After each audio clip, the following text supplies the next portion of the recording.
Oh la la la. Oh my god. What?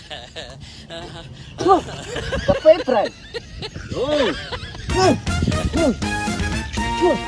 Ôi. Ô bà xí tè. Thuộc thà đi lọ nè.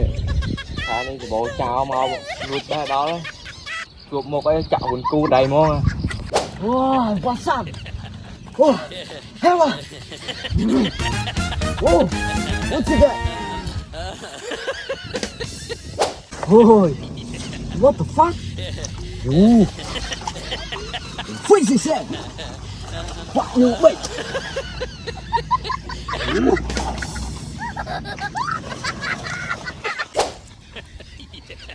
Cái lời thuộc anh này, lời chào rồi. Hồi tụi mình ôn cái thứ này, ôn chào mấy nè. Thôi nhảy vai vậy món à.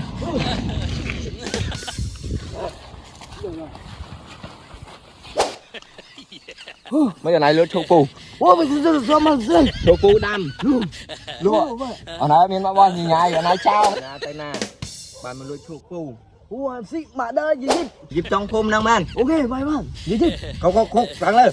Go. Chào bạn chun tay. Go, go.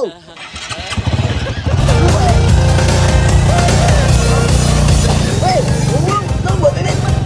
Gì dịp, tay trai gì dịp. Đâu phải gì để bé để. À dây sơn lên chun tay lên.